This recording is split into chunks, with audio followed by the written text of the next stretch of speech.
Me, I'm Fergalicious, so delicious. My body stay vicious. I be up in the gym, just working on my fitness. He's my witness.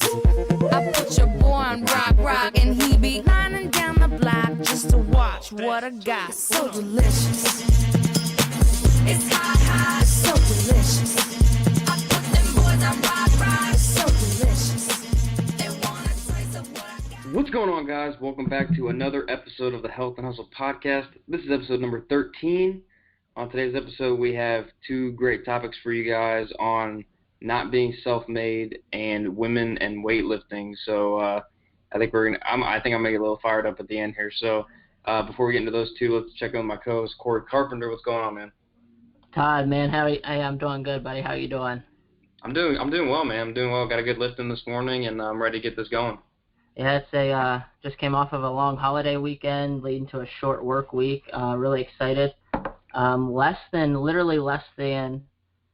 3 weeks out from the wedding, so I think June's coming up here in a day or two. So things are getting really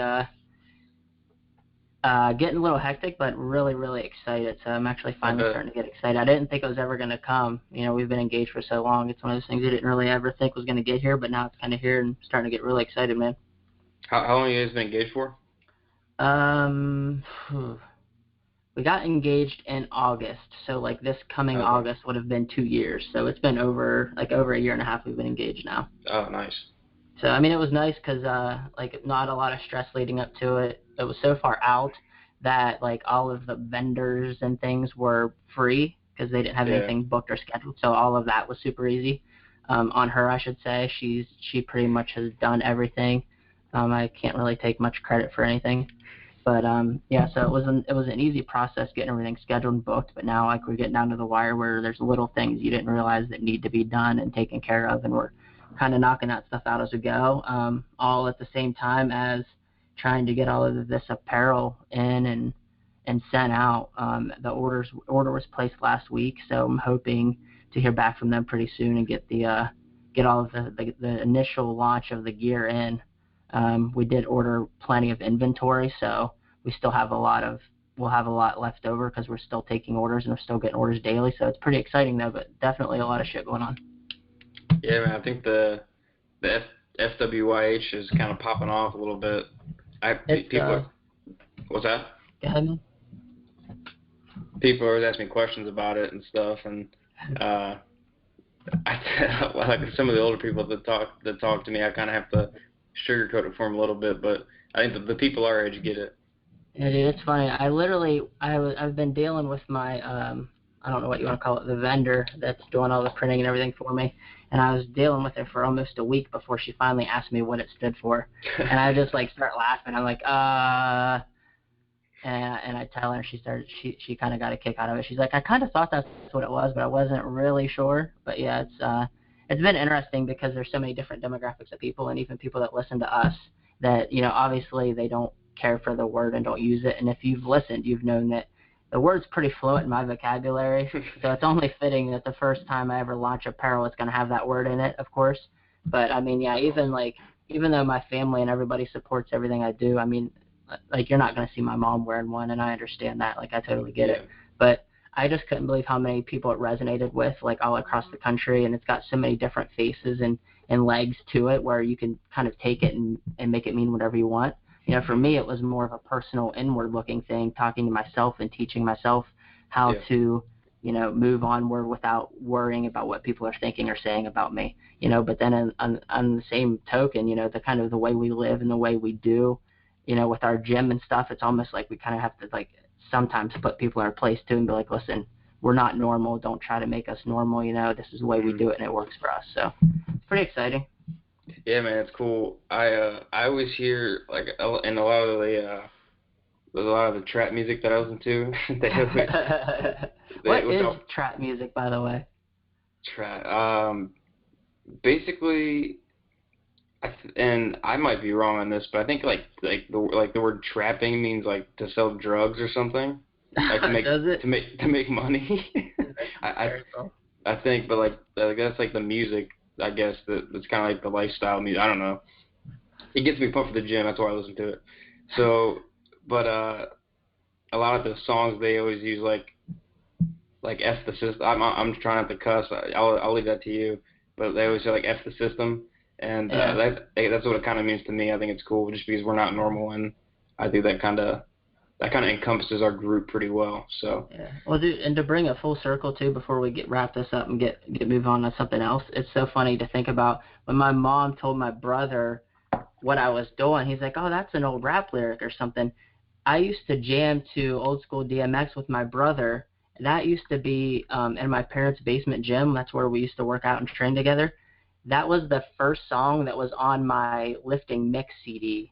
And every time you hit play in my parents' basement, it's still there today. If you go hit play, the very first song that comes on is DMX Screamin that. So, I mean, it was kind of awesome. Weird. I didn't even realize it until she was telling me about how she had told Ryan, and he understood and knew what it was. And then I kind of like hit me. I was like, oh, shit. So it's kind of like full circle. It's pretty exciting. That's awesome, man. That's cool. Weird how stuff like that works out. Yeah, it is weird. Yeah, so... But anyway, what's going on? What's going on with you, man? So I'm kind of in limbo right now. I talked a little bit about it last week, and I kind of want to give, because I don't try to be, I don't know what the correct word is, but I try to be completely transparent with everybody. You know, I don't try to like lead people on or try to like beat around the bush. So that job I interviewed for, and then we actually had a whole episode on the whole interview process and everything, I did not get, which is disappointing and everything, but it's given me some good perspective on things as well.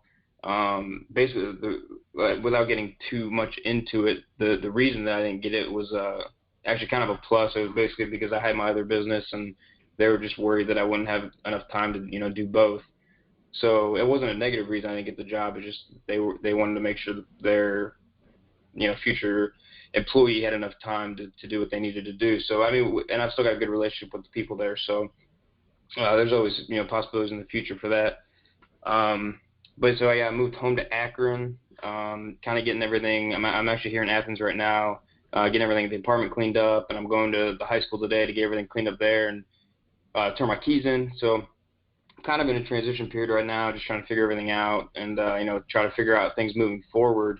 Just so I can have a steady income and figure things out down the road for my business and for my personal brand and everything.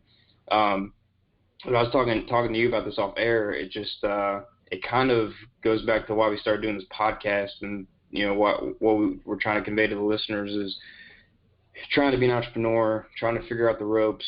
Maybe having to work a 9-to-5 to get where you want to be, which is probably what I'm gonna have to do here in the coming years. But like we're in the trenches right now, and I mean you're going through. You have the 9-to-5 right now. You're working that. Hopefully getting out of it soon with your personal training and everything.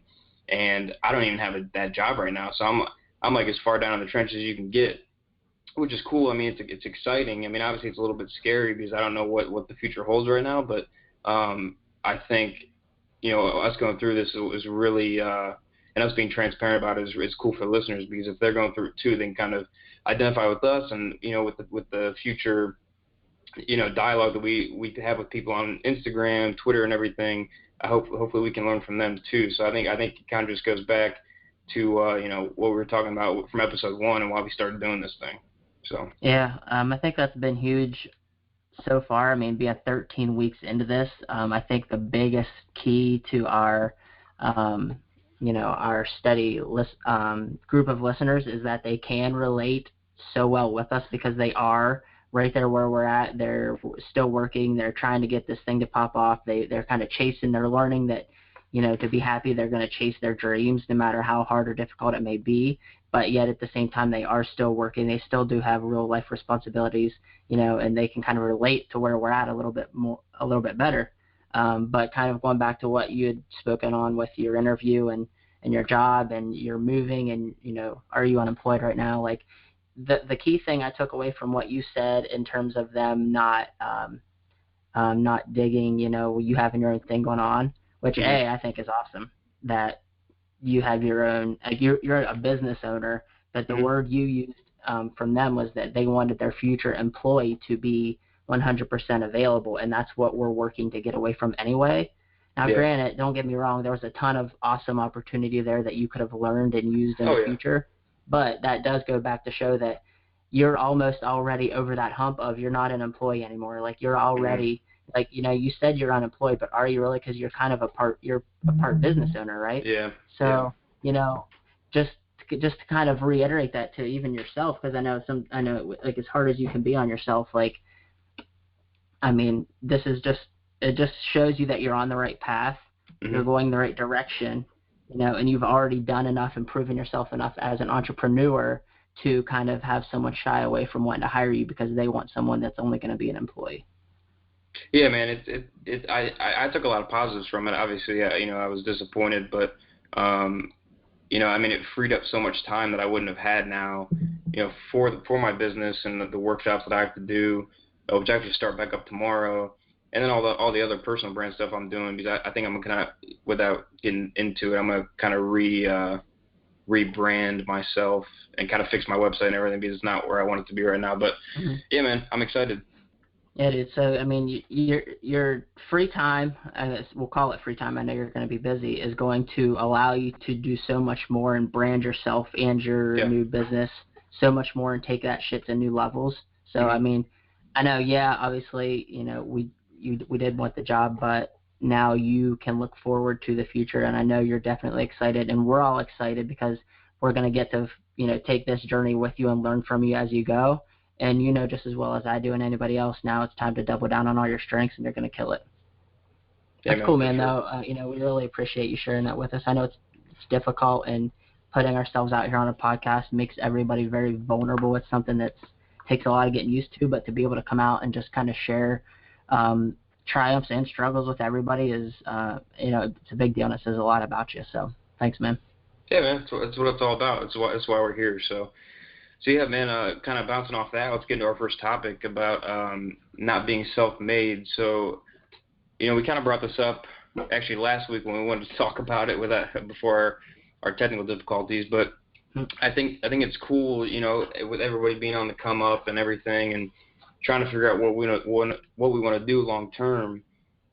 It's one of those things where, you know, we're grinding for so many hours of the day, we're doing our own thing, but there's always some kind of support system, whether that's business, personal development, having a family, you know what I mean? So I think it'll be a cool topic today to just kind of talk about maybe some insights of, you know, who's helped us, how they've helped us, maybe some key takeaways for people who may not have that support system yet as they're going on this journey.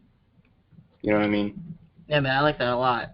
There's so many different ways to look at it and think about it, and it applies to everybody, no matter what side of the spectrum you're on. So first thought that comes to my mind in terms of being self-made, I obviously, like most people, would never claim to be self-made. You know, I haven't even done anything yet, but like if I ever came to a point where I was successful and people looked to me, I wouldn't say, you know, I'm self-made, I did this my own. No way. It started whenever I was a child. I mean, both of my parents raised me, you know, to the point to where to the human I am today. So I would give the majority of my credit to them just for the way they raised me. And even if you weren't someone that had the parents that I did, or weren't as lucky and supported as I was, maybe your parents were the opposite. So in turn, you know, you can't even, like, maybe you're a hardcore grinder and hard-nosed and you've got grit and all of this stuff. Well, maybe it's because you didn't grow up in such a loving, comforting house. So in turn, that made you who you are today. So I don't think anyone can truly sit back and look and say, yo, I'm self-made, whatever it may be. Yeah, man, I agree. I think a lot of it is, I mean, none of us are self-made because we were obviously brought up by parents, grandparents, you know, whatever your personal situation is. I was very, very blessed, and I was brought up in a very, very loving home, a very comfortable home, and I was almost coddled too much, to the point where I was I didn't feel entitled to things, but I was just very, very, I was brought up very, very comfortable. I guess that's the best way to put it. And I love my parents for that, because they tried to make it as best childhood for me as they could.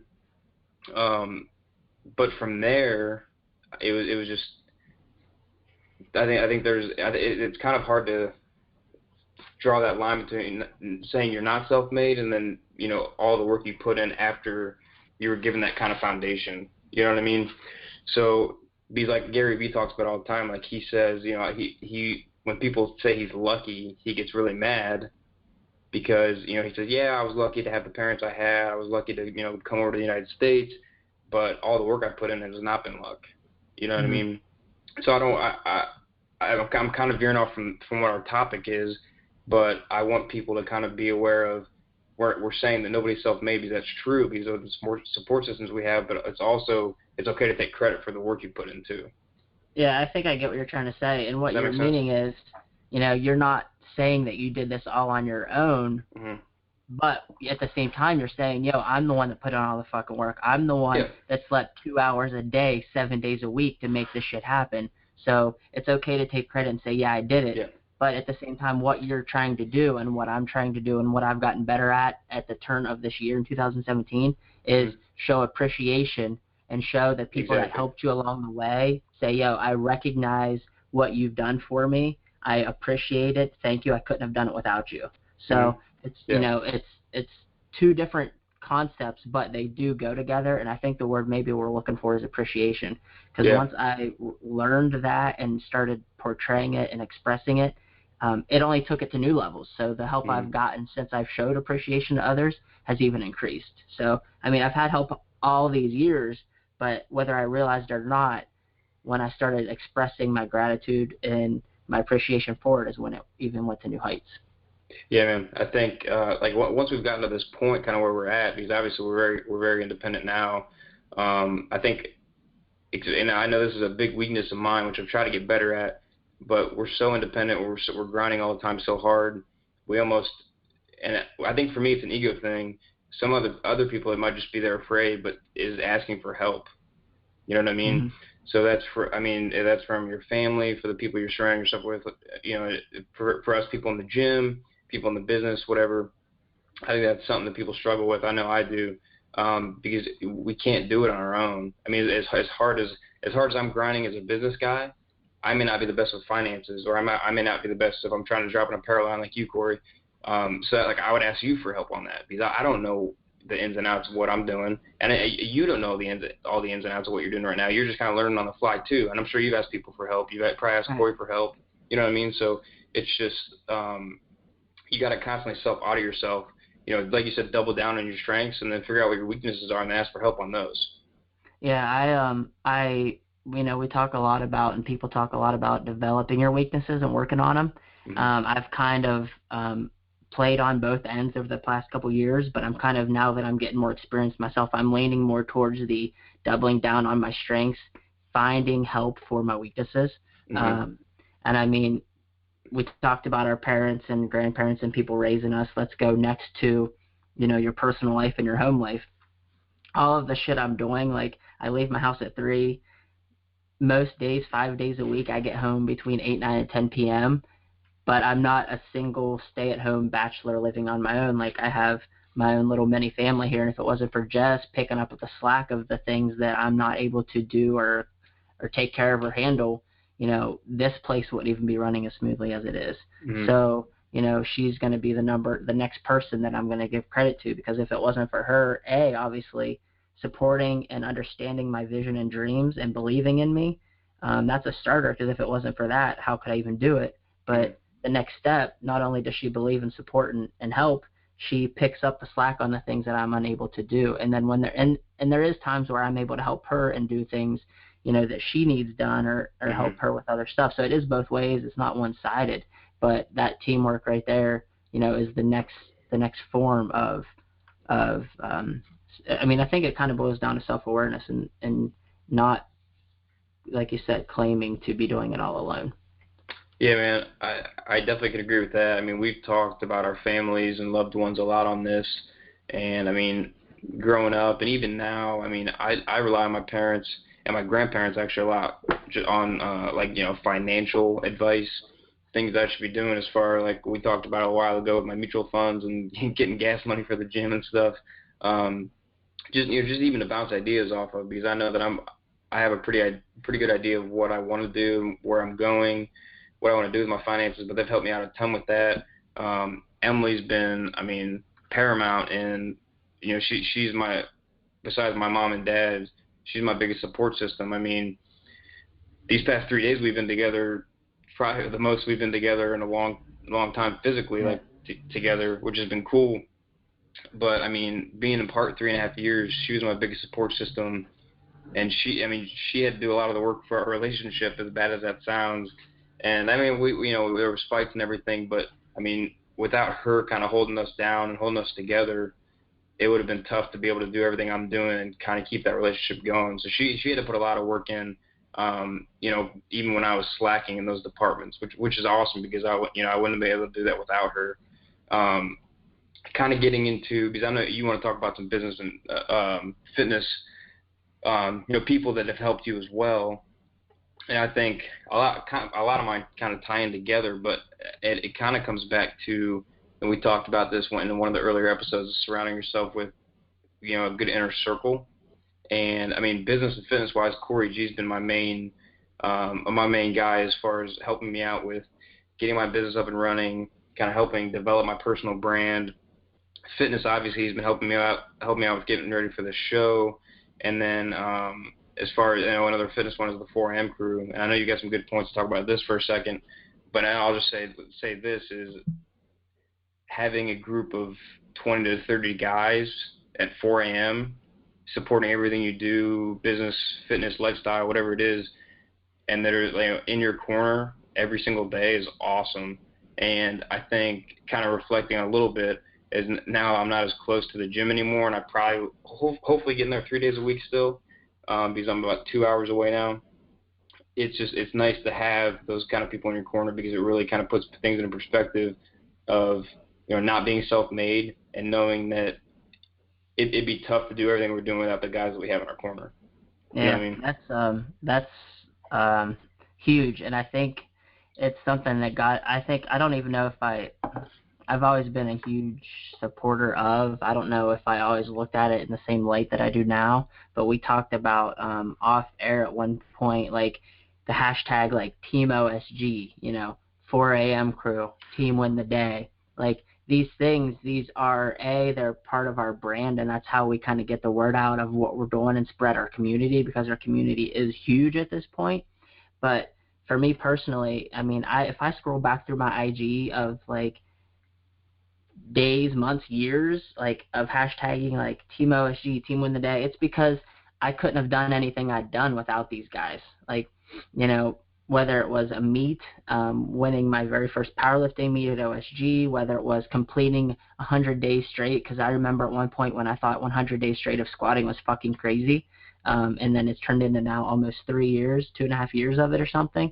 Like, I could have never done that, whether it be physically present or socially present through social media, without all of the guys on I'm throwing quotes here, guys on the team. Like, I couldn't do that. I couldn't wake up at 2:30 in the morning and drive 45 minutes one way to the gym to work out by myself. Why the hell would I do that? I do that because I'm going there to work out with the guys in the 4 AM crew. That's why we're the 4 AM crew.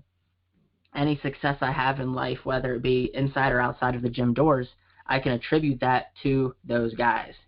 I've got some successes in life I'll attribute to my parents. I've got successes I'm going to attribute to Jess. We've already talked about that. Now we're talking about our crew. There's fitness goals that I have in life that I know I need to surround myself with you all to achieve it. So when I achieve it, I'm not going to be like, yo, look at me, motherfucker, this is what I did. I'm going to say, yo, I did this because I had the support and the help of the guys around me to make it happen. So when you think about it, and when you guys are hashtagging, yo, Team OSG, win the day, like all of these things, kind of think about it full circle. And it's not just, there's a community and there's a reason for it, because we're all in this shit together. Yeah, man, I think you hit it spot on. And I'll just add one more point to that is, I've said this multiple times, is I don't even go to the gym for the workouts anymore, because I know those are going to be legit. But like, we have that group of 20 to 30 people, and half of us are, starting our own business, dropping apparel lines, dropping new, weightlifting federations and everything. Like, I'm constantly bouncing ideas off you, off the other guys, and we're learning about business stuff on the fly too. I mean, like we said at the beginning of this episode, of why we're doing this podcast is to take you guys through the fire with us, and all the guys in our crew are going through the fire right now. So it's cool to be able to bounce ideas off of people who are going through it as well. So it's an awesome atmosphere to be in. Yeah, it's very special, the atmosphere in the community and the support there is between, like you said, whether it be dropping a new apparel to where guys are repping the apparel and then it's spreading it to their community. Guys are starting a new powerlifting federation, a bodybuilding federation. Other guys from the crew jumping in the fire, stepping on stage for the very first time, supporting and repping and help building that brand. Whether it's an online fitness community like Corey G has that is worldwide, we're all living, breathing testimonials for him day in and day out. So it's one whole big community, a team, in a sense, but everyone's got their own little niches and directions they're going, but they all tie into each other, and it's all a support system. It's not, one person trying to do this and one person trying to do that. They're all in this shit together, whether we realize it or not. Yeah. Yeah, that's awesome, man. You got anything else you want to add on that? There was one other one I really wanted to touch on because it's been huge for me this year, and then we'll get out of this part. We've talked about life and fitness and motivation and different things. The other one I want to talk about, since we're giving shout outs and gratitude here, is self-development. Self-development in itself has the word self. We're talking about self-made. We're talking about self-development. Obviously, you guys all know I'm huge on self-development. It's changed my life, and it's went through morphed through different phases. Last year was huge reading, and this year I'm huge audio because I don't have time to sit and read. But I knew that there was something was going to be lacking because I went from the reading and learning stage to the actual applying stage. Well, starting in January, and I don't know if I've really talked about it on the podcast or not. I haven't really talked about it much to other people. Me and Nettie G started like a little bit of we call it like a book club, but basically we pick a book and we've been reading John Maxwell's 15 Invaluable Laws of Growth, and we read a chapter a week. We sat down and we had a meeting. We said, where are we lacking in our development and how can we fix it? So we developed a plan to fix the areas that we were lacking. She had some areas that she was slacking on. I had some areas that I was struggling with. So just developing that partnership and that accountability has helped us. I've helped her pull her along. She's helped pull me along. But at the same time, just having someone to bounce ideas off back and forth and kind of get different perspectives on things. We've literally turned self-development into like not self, but like a partner development. And it's been huge this year so far for me and her. And I'm looking forward to progressing in the future. We're going to kind of figure out a way to take it to the next level in the second half of this year. But just looking back over the last 5 months, I can't even attribute my self-development to myself anymore because I literally have an accountability partner helping me with my own self-development. So, literally almost every aspect of my life, I could attribute gratitude and appreciation to someone for helping me along. Yeah, I think that's a cool aspect of, real quick, I'll just touch on this, is it like the self-development stuff is, although you may be doing it on your own, maybe not in your case, but like for people who listen to audiobooks or podcasts, there's people putting out that content to help you develop, you know what I mean? So it's not just, if somebody's listening to our podcast and they're doing their self-development, or if, say I listen to Business and Biceps all the time, I'm not developing myself by myself doing that. It's, John and Corey helping open my mind up to new possibilities in business, fitness, lifestyle, whatever it is. You're never alone. It's that simple. Unless you're writing your own book, it's not you. Unless you're making shit up, you've gotten it from somewhere. Yeah, exactly. Yeah. Cool, dude. That was fun. I like that. It was a good, some good takeaways and pointers for people to kind of stop back and think, but at the same time, it was a good way, I think, to almost even just, like I said, show appreciation and gratitude because, I couldn't have made it nearly as far as I have thus far, and I know moving forward, the things I want to do, I won't be able to make it alone either. So I'm going to continue to need these people, and I'm sure I'll have relationships and build new relationships with other people that are going to help even take shit farther. So that's cool. Awesome, man. So you pitched this idea to me this morning, and I think it's a cool little health topic. We got talking about women and weightlifting today. So why'd you pick this topic, Corey? Dude, Jess is gonna kill me.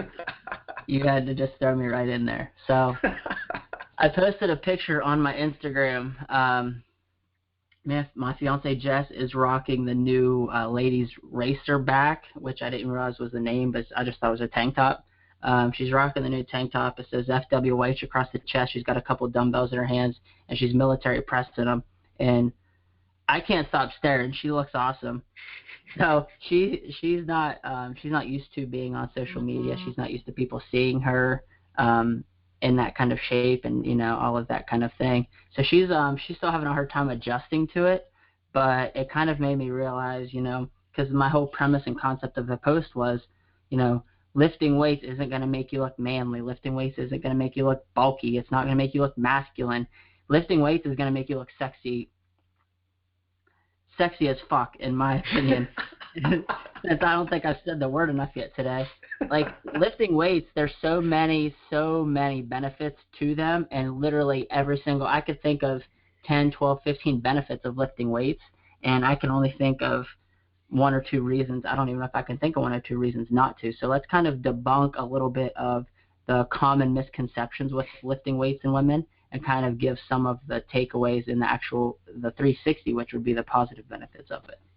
Yeah, well, before we get into it, I just want to say Jess looks jacked. I think her biceps look better than yours, Corey, I think. Yeah, I think I'm going to have her start training me. You know what I mean? I'm like, shit, maybe I'll start wearing maybe if I put the little women's tank top on, it'll make me look jacked. I'm not sure what it is. Awesome. So I think and that's really exciting though. It was cool to see. It was cool to see her and see the pictures and everything, which I'm excited for that moving forward. See where that goes. But yeah, let's get into what we really want to talk about here. Yeah, dude. So I think the whole idea with lifting makes you manly, other than it making me really, really upset, because it's completely idiotic that people say that. It's almost one of those things how there's always fads in fitness, fashion, whatever it is. Like the thing right now is strong is the new sexy, but being fit and looking good never goes out of style.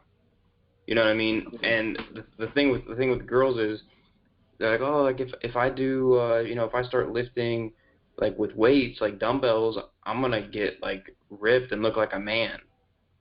And my always like comeback for this is like when I hear people talk about this is like I'll say look at Corey G. He's ripped, he's jacked.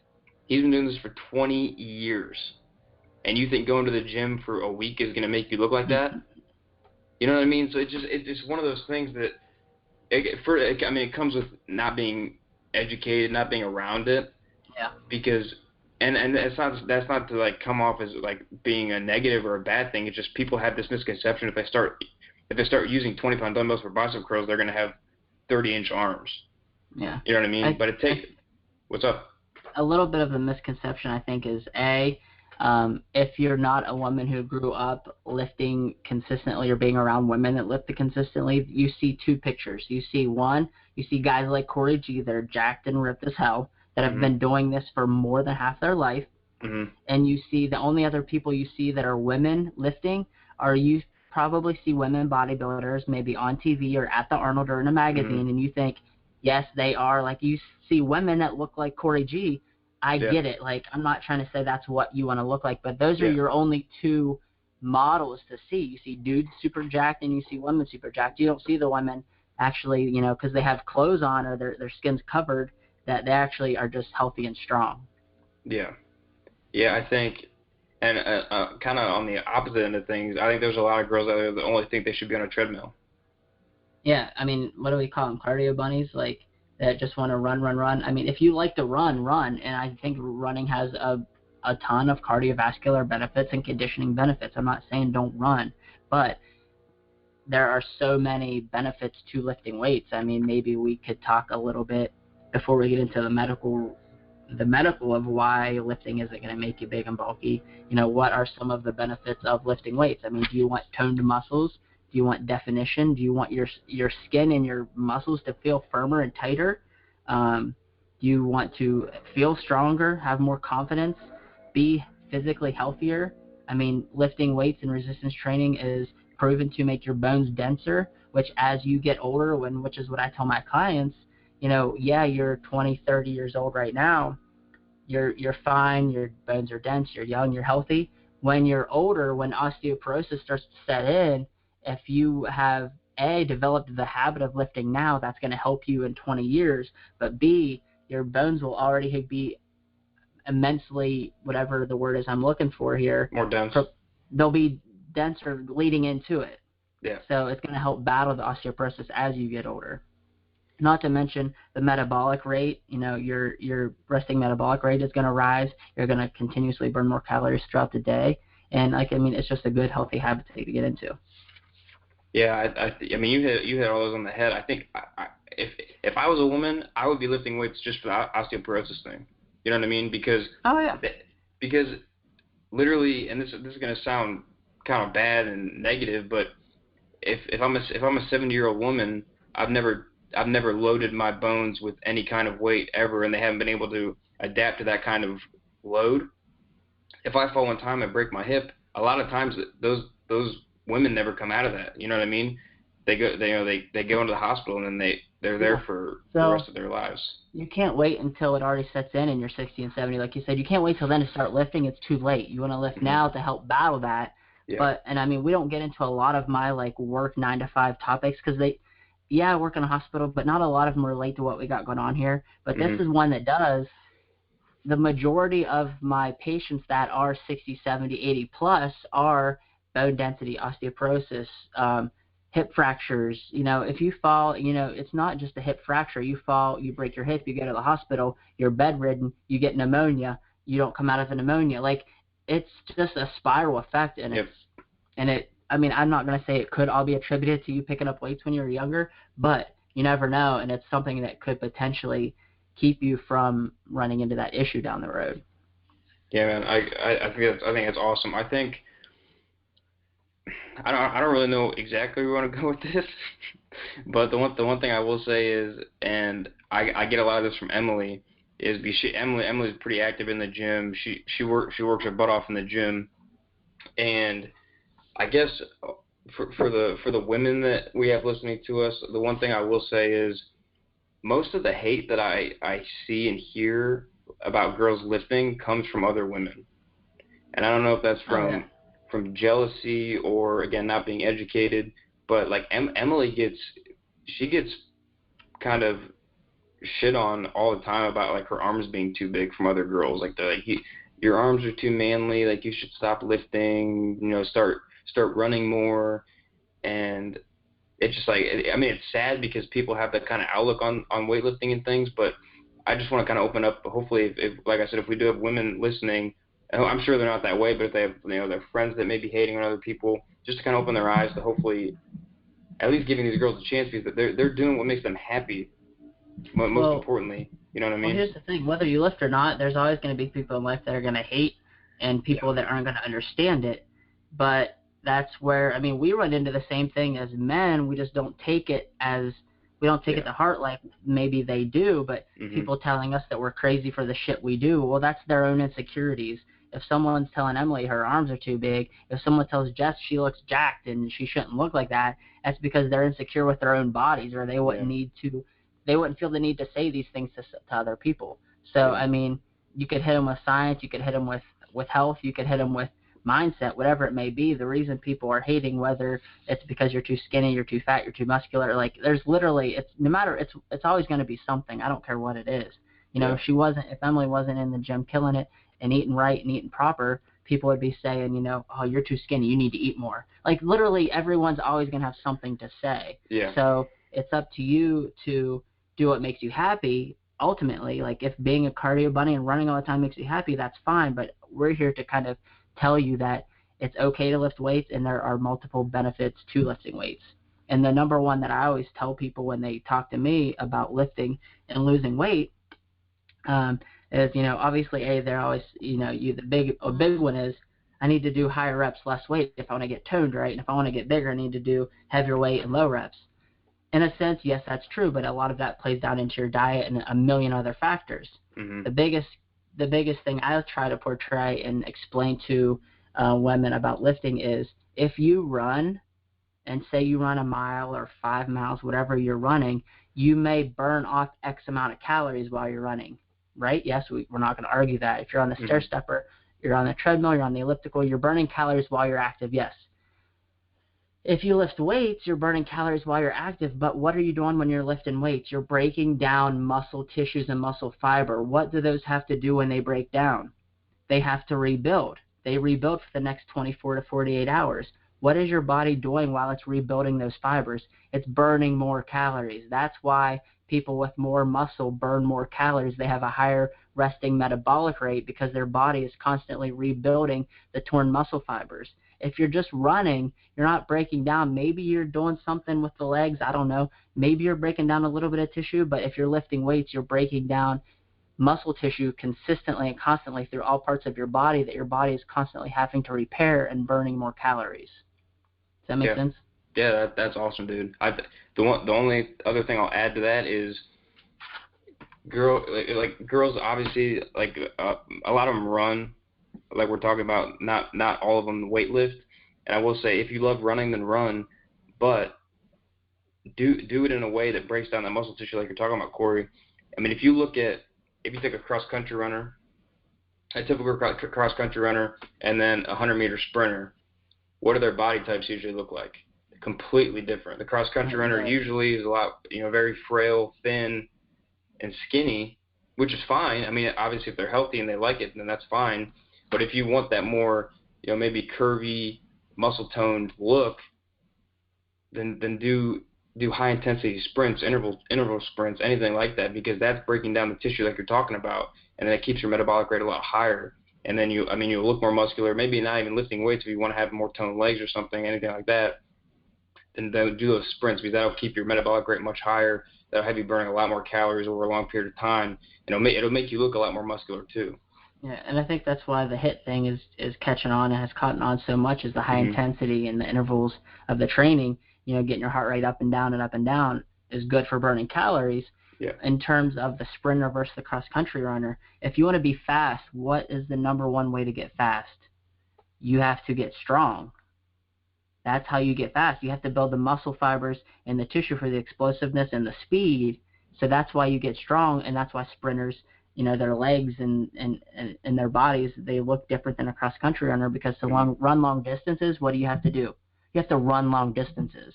You have to build up the aerobic capacity to run long distances. But if you want to be fast and sprint, you have to build up the muscles to be able to hit that 100 meters in that certain time. So you're lifting and you're running, and and they're going hand in hand.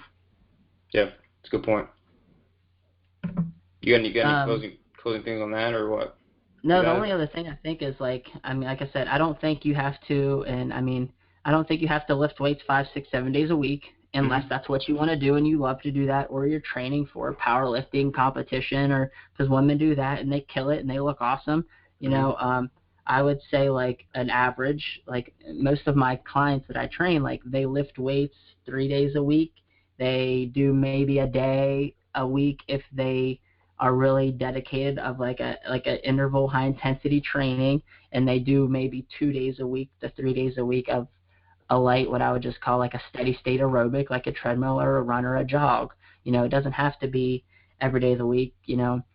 Jess does like 2 to 3 days a week of lifting. She'll go like, you can go just say Monday, Wednesday, Friday if you wanted to. She'll go like Monday, Wednesday, Friday for an example, and she'll hit total body lifting on those days. And then on Tuesday, Thursday, she might do treadmill, stair step, or whatever it may be.